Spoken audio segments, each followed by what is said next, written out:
Previously, we were talking about some common vocal fold lesions और मैंने अभी तक आपके साथ जो चीज़ें शेयर की हैं वो है पॉलिप्स के बारे में और नोड्यूल्स के बारे में। और I was trying to establish you कि किस तरीके से नोड्यूल्स हों या पॉलिप्स हों वो एडक्शन फेज को मुतासर करते हैं और किस तरीके से वो as an extra vibrating source बन जाते हैं और किस तरीके से साउंड की परसेप्शन जो है वॉइस की फोनेशन की जो परसेप्शन है वो बदल जाती है और होर्सनेस और हार्शनेस इनमें कन्वर्ट हो जाती है। सो यूं समझिए आप कि जैसे जैसे नॉइस ऐड होती जाएगी आवाज़ के अंदर उतना ज़्यादा उसकी जो अंडरस्टैंड उसकी जो इंटेलिजिबिलिटी है वो कम होती चली जाएगी, उसकी परसेप्शन जो है वो कम होती चली जाएगी। नतीजा ये है कि वो जो सोशल बेनिफिट्स उठाता था वॉइस से इंसान वो लिमिट होता चला जाता है और अल्टीमेटली जब तक वो चीज़ें ठीक ना हो वो सफ़र करता है। खैर anyways let us talk about further elements जिसके अंदर एक चीज़ है वो है रिंकीज एडीमा।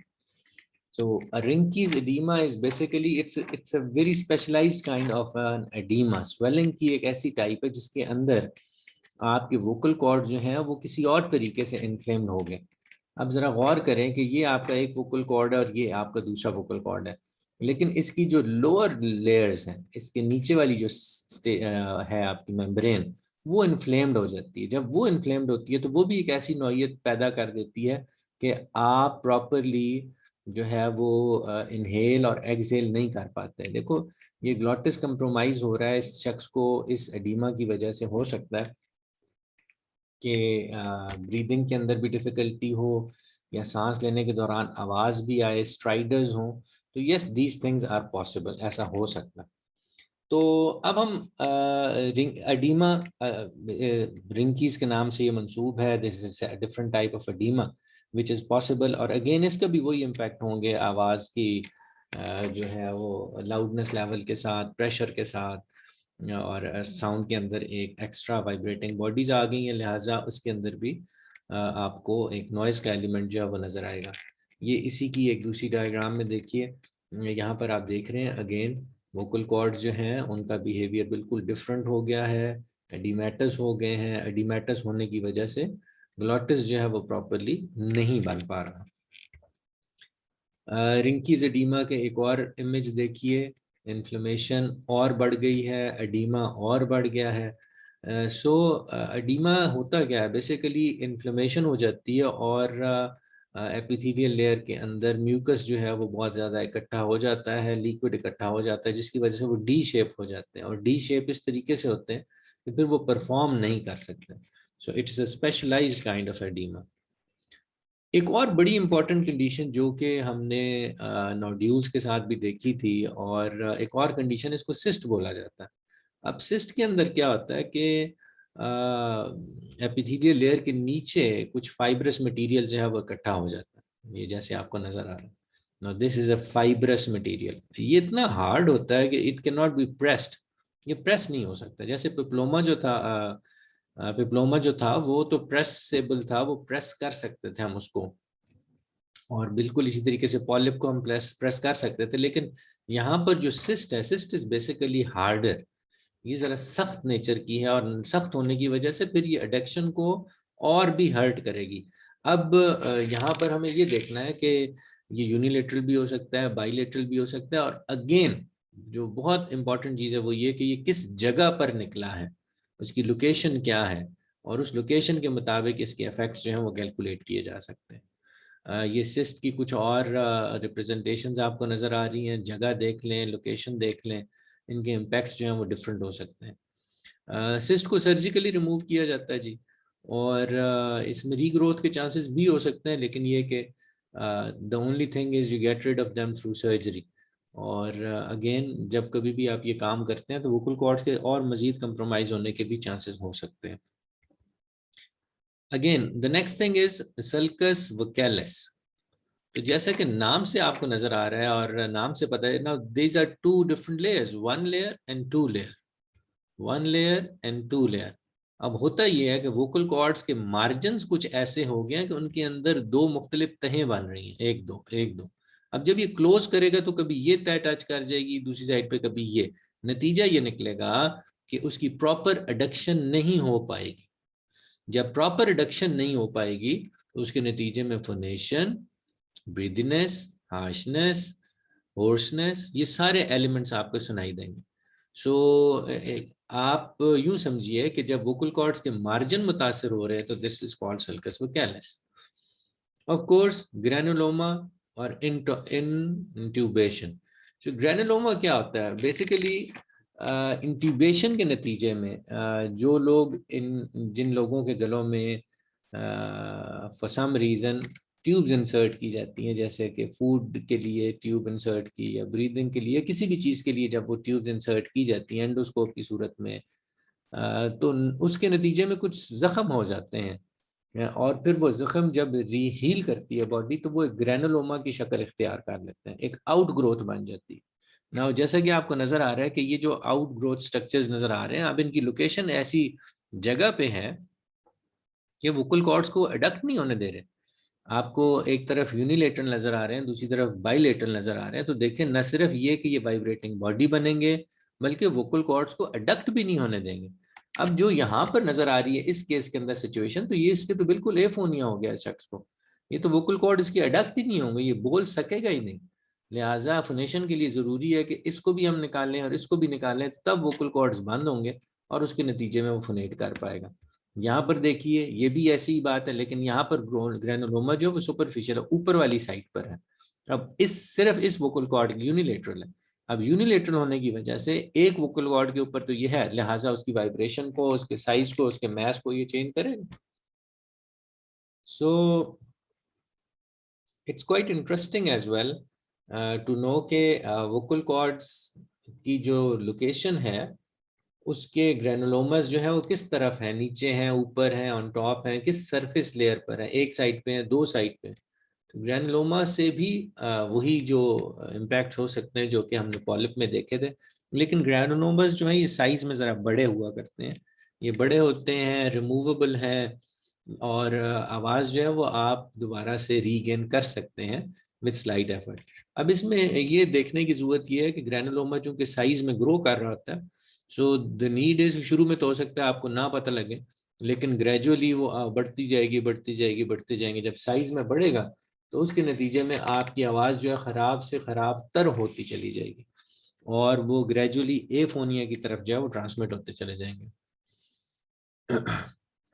ग्रैनुलोमा अगेन देखिए कि ग्रैनुलोमा जो है वो किस तरीके से आपकी एडक्शन फेजेस को अफेक्ट करता है।